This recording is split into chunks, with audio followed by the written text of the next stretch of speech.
इस वेले दी वड्डी खबर रशिया ने यूक्रेन के उपर हमला बोल दिता है। यूक्रेन के कीव शहर दे विच मिसाइलां दागियां गईयां ने, इत्थों दा एयरपोर्ट खाली करवाया गया है, एयर स्पेस बंद कर दिता गया है। अज ही जो रशिया के राष्ट्रपति ने व्लादिमीर पुतिन उन्हां दे वल्लों जंग का ऐलान किया गया, सख्त चेतावनी दी गई है कि यूक्रेन की सेना अपने हथियार साडे अगे सुट देवे ते अपने घर वापस चली जाए। यूक्रेन अते रशिया के विचाले ये जंग शुरू हो चुकी है, ऐलान हो चुका है, छिड़ चुकी है। पूरी दुनिया इस फैसले के नाल सख्ते दे विच है, निखेधी भी की जा रही है। इस जो जंग शुरू हुई है, अज रूस के राष्ट्रपति ने यूक्रेन के खिलाफ जंग का ऐलान कर दिता है।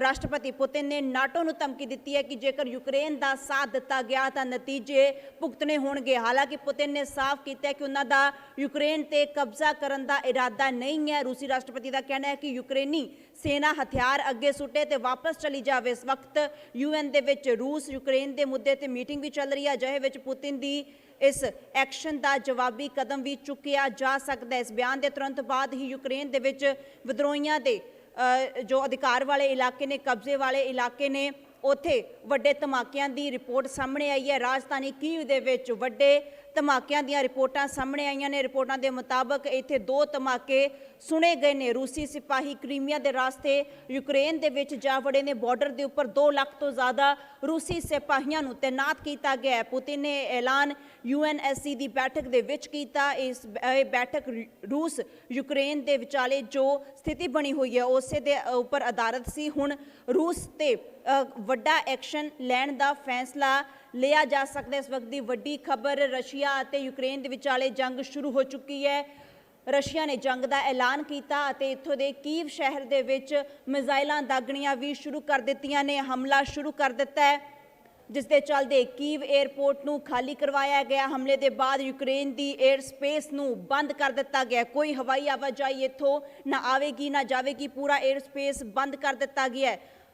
रूस के राष्ट्रपति व्लादिमीर पुतिन ने यूक्रेन के खिलाफ सैनिक कार्रवाई का ऐलान किया तो उसके बाद कहा कि हुण इस जंग नूं पोस्टपोन नहीं किया जा सकता, अगे टालिया नहीं जा सकता। व्लादिमीर पुतिन के वलों कहा है कि रूस स्पैशल मिलिट्री ऑपरेशन लॉन्च कर रहा है। इसका मकसद यूक्रेन के खिलाफ गैर फौजीकरण है। पुतिन के वलों यूक्रेन की सेना को कहा गया कि हथियार सुटे और अपने घर चली जाए। रूसी राष्ट्रपति ने यूक्रेन के खिलाफ मिलिट्री ऑपरेशन का ऐलान करते हुए धमकी भी दी है, जिस कहा गया है कि बाहर तो जो कोई भी इस दखल देना चाहता है, अगर वह जिहा करता तो उसके सिट्टे उसनों भुगतने पैणगे। उन्होंने इतिहास के विच पहला कदी नहीं भुगते होणगे, अजिहा खमियाजा उन्होंने इहदा भुगतना पेगा। सारे जरूरी फैसले लै ले गए ने। उम्मीद है कि तुसीं मैनू सुन लिया होएगा। तो यह चेतावनी उन्होंने दी है कि जे किसी ने यूक्रेन की मदद की तो वह खमियाजा उन्होंने भुगतना पेगा। रूस ने अपने संबोधन के विच यूक्रेन के सैनिकों भी संबोधित किया तो कहा कि तुहाडे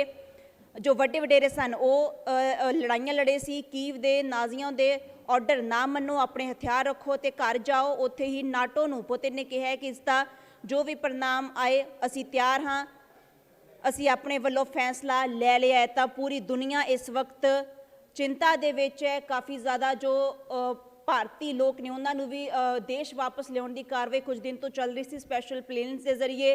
कुछ लोग हाले भी फसे हो सकते हैं, जिहियां रिपोर्ट्स आ रही ने कि सारे कड्डे नहीं गए, कुछ लोग हाले भी इत्थे फसे हो सकते हैं। तो अजिही जानकारी सामने आ रही है। जंग का ऐलान हो गया है, जंग शुरू हो चुकी है। हमला बोल दिता है। कीव शहर के विच मिसाइलां दागियां गईयां ने, जिस दियां ये तस्वीरां सामने आईयां ने। वड्डे धमाके इत्थे 2 वड्डे धमाके होए ने, अजिही जानकारी सामने आ रही है। कितना नुकसान उहदे विच होया है हाले तक स्पष्ट नहीं है, लेकिन पुतिन ने एक्शन के आदेश दे दिते ने अते कहा है कि जेकर यूक्रेन पिछे नहीं हटता तो जंग पूरे तरीके दे नाल हो के रहेगी। पुतिन ने यूक्रेनी सेना को धमकी देते हुए कहा है कि जल्द तो जल्द अपने हथियार साडे अगे सुट दो, नहीं तो युद्ध नूं टालिया नहीं जा सकता। पुतिन ने कहा है कि जेकर कोई दूसरा देश विच आंदा तो उसके खिलाफ भी जवाबी कार्रवाई की जाएगी। कीव एयरपोर्ट नूं खाली करवाया गया। रूस वालों हमले शुरू करने के बाद यूक्रेन सरकार ने कीव एयरपोर्ट नूं खाली करवा दिता है। कीव, खारकिव समेत कई यूक्रेनी शहरों के विच मिसाइल नाल हमला होया, जो हुण जानकारी सामने आ रही है कि कीव, खारकिव समेत यूक्रेनी शहरों के विच मिसाइल दे नाल हमला किया गया। तो हालात लगातार चिंताजनक बने हुए ने। संयुक्त राष्ट्र दे विच रूस रूस के नुमाइंदे दे वल्लों कहा गया है कि राष्ट्रपति व्लादिमीर पुतिन दे वल्लों ऐलान कीते विशेष अभियान यूक्रेन के लोगों की रखिया लई है, जो कई सालों तो चिंता दे विच ने, दुख दे विच ने। साडा मकसद यूक्रेन नूं नरसंहार तो मुक्त करना है। उन्होंने कहा है कि संयुक्त राष्ट्र चार्टर दे एक्ट 51 के आधार यह फैसला लिया गया तो असी स्थिति का विश्लेषण करांगे। रूस के वलों जंग के ऐलान के बाद यूक्रेन के पूर्वी बंदरगाह शहर मारियोपोल के शक्तिशाली विस्फोटां की आवाज़ भी सुनी गई है। यूक्रेन के विदेश मंत्री दिमित्रो कुलेबा ने कहा है कि यूक्रेन अपना बचाव करेगा और जितेगा। पुतिन ने हाले यूक्रेन से पूरे तरीके नाल हमला शुरू कर दिता है। यूक्रेन के शांतिपूर्ण शहरों के उपर हमले हो रहे हैं। ये युद्ध है, दुनिया पुतिन नूं रोक सकती है तो उसनूं भी अजिहा ही करना चाहिए। हुण कार्रवाई का समा आ गया है। जवाब देने का जो है ऐलान यूक्रेन के वलों भी किया गया है। रूस के राष्ट्रपति व्लादिमीर पुतिन ने यूक्रेन के विच मिलिटरी ऑपरेशन के ऐलान के बाद यूक्रेन की राजधानी कीव के विच धमाके सुने गए हैं। रूसी राष्ट्रपति ने कहा कि जो कि साडे विचाले आया तो उसनूं भी इहदा खमियाजा भुगतना पएगा। रूस यूक्रेन विवाद ते संयुक्त राष्ट्र विच भारत के स्थाई प्रतिनिधि TS त्रिमूर्ति ने कहा कि असी युद्ध टालन की अपील करते हाँ। स्थिति एक वड्डे संकट के विच तब्दील होने के कगार ते है। अगर इसनूं सावधानी नाल संभालिया जाता है तो इस सुरक्षा नूं वधिया करेगा, लेकिन जेकर इनू संभालिया नहीं जाता सावधानी नाल ते सुरक्षा नूं कमज़ोर कर सकता है। सारे पक्षों की सुरक्षा नूं ध्यान दे विच रखिया जाना चाहिए है। तो अजिही मीटिंग एक वड्डी इस वक्त हुंदी भी पई है। इस दरम्यान माफ़ करना रशिया के राष्ट्रपति ने जंग का ऐलान कर दिता तो हमले बोलने शुरू कर दिते हैं। थोड़ी देर पहला ही जो राजधानी कीव है यूक्रेन की, उत्थे मिसाइलां दागियां गई ने। होर भी शहरों के विच धमाकिਆਂ की आवाज़ सुनी गई, जिसके चलते कीव एयरपोर्ट नूं खाली करवा दिता गया, एयर स्पेस बंद कर दिता गया। पूरी दुनिया सख्ते दे विच चिंता दे विच है कि हुण अगे की होएगा। कई दिनों तो दोहां देशों के विचाले स्थिति बेहद ज़्यादा खराब हो रखी सीगी। एक दूजे के उपर हमले शब्दी हमले बोले जा रहे सन, ऐलान किए जा रहे सन, धमकियां दित्तियां जा रही सन। तो अज रशिया के वलों युद्ध का ऐलान कर दिता गया, हमले का ऐलान कर दिता गया तो यूक्रेन के कई शहरों के विच मिसाइलां दागियां गईयां ने। इस तरीके नाल हर अहम खबर दी बने रहो दैनिक सवेरा टीवी दे नाल।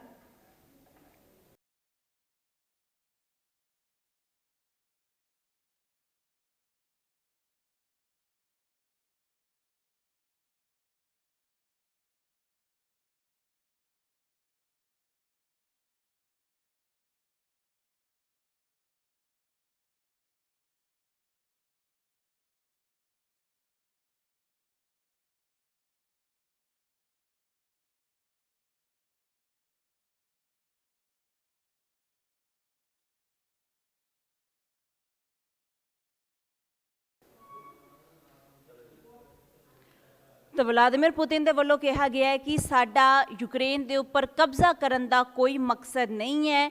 जेकर इस कार्रवाई के विचाले किसी ने दखल दिता तो अंजाम बेहद बुरा होएगा। हमले के बाद यूक्रेन की एयर स्पेस नूं बंद कर दिता गया है। कीव एयरपोर्ट खाली करवाया गया। अमरीकी राष्ट्रपति जो बाइडेन ने इस हमले की निखेधी की है। पूरी दुनिया साडे नाल है। इस कदम का जवाब देवांगे। अमरीकी राष्ट्रपति जो बाइडेन का यह बयान आया है जदों रूस ने जंग का ऐलान कर दिता है तो यूक्रेन के उपर हमला बोलिया गया है। तस्वीरां तुहानूं दिखा रहा नाल जो फौजी कार्रवाई हुई है। राष्ट्रपति पुतिन ने इस फौजी कार्रवाई के हुक्म दिते ने। बेहद ज़्यादा तनावपूर्ण हालात इस वक्त बने हुए ने। कुछ पंजाबी भी यूक्रेन के विच मौजूद ने फिलहाल, जिन्हों के वलों अपील की जा रही कि सानू जल्द तो जल्द इत्थों बाहर कढ़िया जाए। भारत सरकार नूं जदों कई दिनों तो ये स्थिति चिंताजनक बनी हुई है तो स्पैशल प्लेन्स के जरिए उत्थों लोगों नूं अपने देश वापस भी बुलाया जा रहा सी, लेकिन हाले भी कुछ लोग फसे हुए ने जो जानकारी सामने आ रही है। तो पूरे हालात हो सोशल मीडिया के उपर भी तरह तरह दी प्रतिक्रियावां सामने आ रही हैं। जो लोग यूक्रेन च फसे ने, भारतीय या किसी होर देश से वो अपने हालात बयान कर रहे हैं। दस दी एक बार फिर तो कि रूस ने यूक्रेन के उपर हमला बोल दिता है। जंग का ऐलान हो चुका है। कीव शहर के उपर हमला बोलिया गया। कई होर शांतिपूर्ण जो शहर ने उत्थे भी मिसाइलां दागियां गई ने। वड्डे धमाकिਆਂ की आवाज़ सुनी गई है। रूस ने यूक्रेन के उपर हमला बोलिया। जंग शुरू हो गई है। फौजी कार्रवाई के हुक्म राष्ट्रपति पुतिन ने दिते ने। ਸਿੱਧਾ ਕਿਹਾ ਯੂਕਰੇਨ ਨੂੰ ਕਿ ਉਹਨਾਂ ਦੇ ਜੋ ਸੈਨਿਕ ਨੇ, ਜੋ ਸੋਲਜਰ ਨੇ, ਉਹਨਾਂ ਦੇ ਸਾਡੇ ਅੱਗੇ ਹਥਿਆਰ ਸੁੱਟ ਦੇਣ ਤੇ ਆਪਣੇ ਘਰਾਂ ਨੂੰ ਵਾਪਸ ਚਲੇ ਜਾਣ, ਨਹੀਂ ਤਾਂ ਬਹੁਤ ਵੱਡਾ ਨੁਕਸਾਨ ਹੋਏਗਾ। ਲਗਾਤਾਰ ਰਸ਼ੀਆ ਦਾ ਕਹਿਣਾ ਹੈ ਕਿ ਅਸੀਂ ਯੂਕਰੇਨ ਦੇ ਲੋਕਾਂ ਦੀ ਸੁਰੱਖਿਆ ਚਾਹੁੰਦੇ ਹਾਂ, ਜੋ ਸਾਲਾਂ ਤੋਂ ਉਹ ਖਮਿਆਜ਼ੇ ਭੁਗਤ ਰਹੇ ਨੇ, ਚਿੰਤਾ ਦੇ ਵਿੱਚ ਨੇ, ਦੁੱਖ ਦੇ ਵਿੱਚ ਨੇ, ਉਹਨੂੰ ਖਤਮ ਕਰਨਾ ਚਾਹੁੰਦੇ ਹਾਂ। ਯੂਕਰੇਨ ਦੇ ਵਿੱਚ ਨਰਸੰਹਾਰ ਨੂੰ ਖਤਮ ਕਰਨਾ ਚਾਹੁੰਦੇ ਹਾਂ। ਉੱਧਰ ਹੀ ਯੂਕਰੇਨ ਦਾ ਜੋ ਜਵਾਬ ਹੈ, ਉਹਨਾਂ ਨੇ ਕਿਹਾ ਕਿ ਇਸ ਹਮਲੇ ਦਾ ਜਵਾਬ ਉਹ ਦੇਣ ਦੇ ਵਾਸਤੇ ਰੈਡੀ ਨੇ। ਇਸੇ ਵਿਚਾਲੇ ਕਈ ਲੋਕ ਕਹਿ ਰਹੇ ਨੇ ਕਿ ਹੁਣ ਅੱਗੇ ਕੀ ਹੋਏਗਾ, ਕਿ ਇਹ ਤੀਸਰੇ ਯੁੱਧ ਦੀ ਆਹਟ ਤੇ ਨਹੀਂ ਹੋ ਸਕਦੀ, ਜੋ ਹੈ ਖਦਸ਼ੇ ਜਤਾਏ ਜਾ ਰਹੇ ਨੇ, ਕਿਉਂਕਿ ਜੇਕਰ ਲੜਾਈ ਹੋਰ ਅੱਗੇ ਵੱਧਦੀ ਹੈ ਤਾਂ ਇਸ ਦਾ ਰੂਪ ਕੀ ਹੋਏਗਾ, ਕਦੋਂ ਤੱਕ ਚੱਲੇਗੀ, ਇਸ ਦੇ ਬਾਰੇ ਹੀ ਜੋ ਸੁਰੱਖਿਆ ਮਾਹਰ ਨੇ ਉਹ ਚਿੰਤਾ ਦੇ ਵਿੱਚ ਨੇ। ਦੱਸ ਦਈਏ ਕਿ ਅਮਰੀਕਾ ਦਾ ਬਿਆਨ ਆਇਆ, ਉਹਨਾਂ ਨੇ ਨਿਖੇਧੀ ਕੀਤੀ ਹੈ ਇਸ ਹਮਲੇ ਦੀ ਅਤੇ ਕਿਹਾ ਕਿ ਪੂਰੀ ਦੁਨੀਆ ਸਾਡੇ ਨਾਲ ਹੈ, ਅਸੀਂ ਇਹਦਾ ਜਵਾਬ ਦੇਵਾਂਗੇ। ਯੂਕਰੇਨ ਦੇ ਕਈ ਸ਼ਹਿਰਾਂ ਦੇ ਵਿੱਚ ਬੈਲਿਸਟਿਕ ਮਿਜ਼ਾਈਲ ਅਟੈਕ ਕੀਤੇ ਗਏ ਨੇ। ਰਾਜਧਾਨੀ ਕੀਵ ਸਮੇਤ ਕਈ ਸ਼ਹਿਰਾਂ ਦੇ ਵਿੱਚ ਬੈਲਿਸਟਿਕ ਮਿਸਾਈਲ ਦੇ ਨਾਲ ਅਟੈਕ ਕੀਤਾ ਗਿਆ। ਯੂਕਰੇਨ ਤੇ ਕਬਜ਼ਾ ਕਰਨਾ ਸਾਡਾ ਮਕਸਦ ਨਹੀਂ ਹੈ, ਜੋ ਰਸ਼ੀਆ ਦਾ ਬਿਆਨ, ਰੂਸ ਦੇ ਰਾਸ਼ਟਰਪਤੀ ਵਲਾਦੀਮਿਰ ਪੁਤਿਨ ਦਾ ਬਿਆਨ ਸਾਹਮਣੇ ਆਇਆ ਹੈ। ਉੱਥੇ ਹੀ ਯੂਕਰੇਨ ਦੇ ਵਿੱਚ ਵੀ ਲੋਕਾਂ ਨੂੰ ਅਪੀਲ ਕੀਤੀ ਜਾ ਰਹੀ ਹੈ ਕਿ ਆਪਣੇ ਘਰਾਂ ਤੋਂ ਬਾਹਰ ਨਿਕਲਣ ਤੋਂ ਗੁਰੇਜ਼ ਕਰਨ। 에ਅਰ ਸਪੇਸ ਯੂਕਰੇਨ ਦਾ ਪੂਰੇ ਤਰੀਕੇ ਦੇ ਨਾਲ ਬੰਦ ਕਰ ਦਿੱਤਾ ਗਿਆ ਹੈ। ਕੋਈ ਫਲਾਈਟ ਨਾ ਆ ਰਹੀ ਹੈ ਨਾ ਜਾ ਰਹੀ ਹੈ। ਯੂਕਰੇਨ ਦੇ ਕ੍ਰੀਮੀਆ ਦੇ ਵਿੱਚ, ਕ੍ਰੀਮੀਆ ਜਗ੍ਹਾ ਹੈ ਜਿੱਥੇ ਰੂਸੀ ਸੈਨਾ ਅੱਗੇ ਵਧੀ ਹੈ, ਰੂਸੀ ਸੈਨਾ ਇੱਥੇ ਅੰਦਰ ਦਾਖਲ ਹੋਈ ਹੈ, ਹਮਲੇ ਕੀਤੇ ਜਾ ਰਹੇ ਨੇ। ਰੂਸ ਨੇ ਜੰਗ ਦਾ ਐਲਾਨ ਕੀਤਾ, ਉਸ ਦੇ ਬਾਅਦ ਯੂਕਰੇਨ ਦੇ ਉੱਪਰ ਹਮਲਾ ਬੋਲਿਆ ਗਿਆ, ਮਿਸਾਈਲਾਂ ਦੇ ਨਾਲ ਹਮਲਾ ਬੋਲਿਆ ਗਿਆ। ਰਾਸ਼ਟਰਪਤੀ ਪੁਤਿਨ ਨੇ ਫੌਜੀ ਕਾਰਵਾਈ ਦੇ ਹੁਕਮ ਦਿੱਤੇ ਨੇ। ਯੂਕਰੇਨ ਦੇ ਕਈ ਸ਼ਹਿਰਾਂ ਦੇ ਉੱਪਰ ਬੈਲਿਸਟਿਕ ਮਿਸਾਈਲਾਂ ਦੇ ਨਾਲ ਹਮਲਾ ਕੀਤਾ ਗਿਆ ਹੈ। ਲੋਕ ਧਮਾਕਿਆਂ ਦੀ ਆਵਾਜ਼ ਸੁਣ ਕੇ ਸਖਤੇ ਦੇ ਵਿੱਚ ਨੇ। ਰਾਜਧਾਨੀ ਕੀਵ ਸਮੇਤ ਕਈ ਸ਼ਹਿਰਾਂ ਦੇ ਵਿੱਚ ਇਹ ਹਮਲਾ ਬੋਲਿਆ ਗਿਆ। ਯੂਕਰੇਨ ਤੇ ਕਬਜ਼ਾ ਕਰਨ ਦਾ ਇਰਾਦਾ ਨਹੀਂ ਹੈ, ਜੋ ਵਲਾਦੀਮਿਰ ਪੁਤਿਨ ਦਾ ਬਿਆਨ ਆਇਆ ਸੀ। ਲੋਕਾਂ ਦੀ ਸੁਰੱਖਿਆ ਚਾਹੁੰਦੇ ਹਾਂ, ਇਹ ਕਹਿ ਰਹੇ ਨੇ ਯੂਕਰੇਨ ਦੀ ਫੌਜ ਸਰੈਂਡਰ ਕਰੇ ਤੇ ਵਾਪਸ ਚਲੀ ਜਾਵੇ। ਗੱਲ ਪੁਤਿਨ ਦੇ ਵੱਲੋਂ ਕਹੀ ਗਈ ਹੈ। ਜੇਕਰ ਦਖਲ ਦਿੱਤਾ ਤਾਂ ਅੰਜਾਮ ਬੁਰਾ ਹੋਏਗਾ, ਕਿਸੇ ਹੋਰ ਨੇ ਦਖਲ ਦਿੱਤਾ ਤਾਂ ਉਹਨੂੰ ਖਮਿਆਜ਼ਾ ਭੁਗਤਣਾ ਪਏਗਾ। ਇਹ ਚੇਤਾਵਨੀ ਵਲਾਦੀਮਿਰ ਪੁਤਿਨ ਦੇ ਵੱਲੋਂ ਦਿੱਤੀ ਗਈ ਹੈ ਯੂਕਰੇਨ ਨੂੰ ਅਤੇ ਹੋਰ ਜੋ ਦੇਸ਼ ਨੇ ਉਹਨਾਂ ਨੂੰ ਵੀ। ਅਮਰੀਕੀ ਰਾਸ਼ਟਰਪਤੀ ਜੋ ਬਾਈਡਨ ਨੇ ਇਸ ਦੀ ਨਿਖੇਧੀ ਕੀਤੀ ਹੈ। ਪੂਰੀ ਦੁਨੀਆ ਸਾਡੇ ਨਾਲ ਹੈ, ਬਾਈਡਨ ਨੇ ਕਿਹਾ। ਇਸ ਕਦਮ ਦਾ ਅਸੀਂ ਜਵਾਬ ਦੇਵਾਂਗੇ। ਜੋ ਬਾਈਡਨ ਅਮਰੀਕੀ ਰਾਸ਼ਟਰਪਤੀ ਦਾ ਇਹ ਬਿਆਨ ਆਇਆ ਹੈ। ਰੂਸ ਤੇ ਯੂਕਰੇਨ ਦੇ ਵਿਚਾਲੇ ਜੰਗ ਦਾ ਇਹ ਮਾਮਲਾ ਹੈ। ਕਈ ਦਿਨਾਂ ਤੋਂ ਟੈਨਸ਼ਨ ਲਗਾਤਾਰ ਵਧੀ ਹੋਈ ਸੀ। ਹਰ ਕੀ ਚਾਹੁੰਦਾ ਸੀ ਕਿ ਇਹ ਜੰਗ ਨਾ ਲੱਗੇ, ਇਸ ਨੂੰ ਕਿਤੇ ਨਾ ਕਿਤੇ ਕੈਂਸਲ ਕਰਾਇਆ ਜਾ ਸਕੇ, ਲੇਕਿਨ ਅਫਸੋਸ तमाम ਕੋਸ਼ਿਸ਼ਾਂ ਦੇ ਬਾਵਜੂਦ ਚਿੰਤਾਜਨਕ ਹਾਲਾਤ ਹੋਰ ਜ਼ਿਆਦਾ ਵੱਧਦੇ ਗਏ ਤੇ ਅੱਜ रूस ने जंग का ऐलान कर दिता। राजधानी कीव समेत कई शहरों के उपर मिसाइलों के नाल हमला कर दिता गया है। रूसी सेना यूक्रेन दे विच दाखिल हो चुकी है। यूक्रेन की फौज नूं सरेंडर करन दे वास्ते कहा गया है तो बोलिया गया है कि अपने घर वापस चले जान, यही उन्हां दे वास्ते बेहतर होएगा। तो अजिही जानकारी सामने आ रही है। हमले के बाद यूक्रेन की एयर स्पेस नूं बंद कर दिता गया है। तुहानूं तस्वीरां दिखा रहे हैं जो यूक्रेन तो सामने आईयां ने बंब धमाकियां दियां। ये तस्वीरां ने धमाकियां दे नाल यूक्रेन दहल चुकी है। हनेरे दे विच ये मिसाइलां दागियां गईयां ने। इत्थे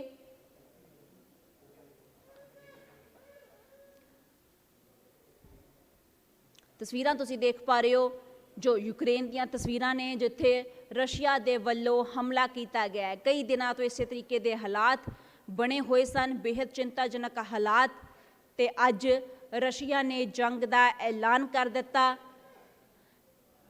किया तो जा रहा है कि यूक्रेन ते कब्जा करने का कोई इरादा नहीं है, लेकिन इन्हां हमलियां नाल कितना नुकसान होएगा इसका शायद अंदाज़ा लगाना भी मुश्किल हो रहा है।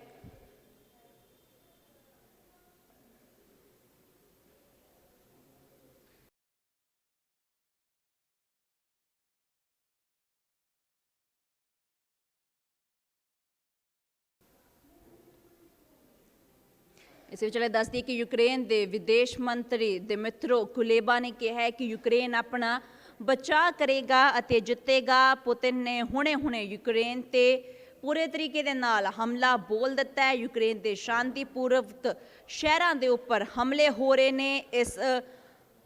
ਇਹ ਪੂਰੇ ਤਰੀਕੇ ਨਾਲ ਯੁੱਧ ਹੈ। ਦੁਨੀਆ ਪੁਤਿਨ ਨੂੰ ਰੋਕ ਸਕਦੀ ਹੈ ਅਤੇ ਉਹਨਾਂ ਨੂੰ ਜਿਹਾ ਕਰਨਾ ਵੀ ਚਾਹੀਦਾ ਹੈ। ਹੁਣ ਐਕਸ਼ਨ ਦਾ ਵੇਲਾ ਆ ਗਿਆ ਹੈ। ਅਸੀਂ ਜਵਾਬ ਦੇਵਾਂਗੇ, ਆਪਣਾ ਬਚਾਅ ਕਰਾਂਗੇ ਅਤੇ ਜਿੱਤਾਂਗੇ ਵੀ। ਇਹ ਯੂਕਰੇਨ ਦਾ ਬਿਆਨ ਸਾਹਮਣੇ ਆਇਆ। ਯੂਕਰੇਨ ਦੇ ਵਿਦੇਸ਼ ਮੰਤਰੀ ਦਿਮਿਤਰੋ ਕੁਲੇਬਾ ਦਾ ਇਹ ਬਿਆਨ ਆਇਆ ਹੈ।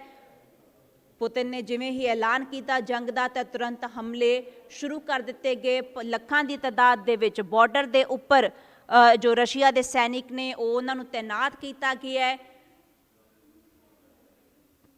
ਇੱਥੋਂ ਤੱਕ ਕਿ ਰਸ਼ੀਆ ਦੀ ਜੋ ਸੈਨਾ ਯੂਕਰੇਨ ਦੇ ਅੰਦਰ ਦਾਖਲ ਵੀ ਹੋ ਚੁੱਕੀ ਹੈ ਤੇ ਰੂਸ ਦੇ ਕਈ ਸ਼ਹਿਰਾਂ ਦੇ ਉੱਪਰ, ਰਾਜਧਾਨੀ ਕੀਵ ਸਮੇਤ ਕਈ ਸ਼ਹਿਰਾਂ ਦੇ ਉੱਪਰ ਹਮਲੇ ਬੋਲੇ ਗਏ ਨੇ, ਜਿਨ੍ਹਾਂ ਦੀਆਂ ਇਹ ਤਸਵੀਰਾਂ ਸਾਹਮਣੇ ਆਈਆਂ ਨੇ।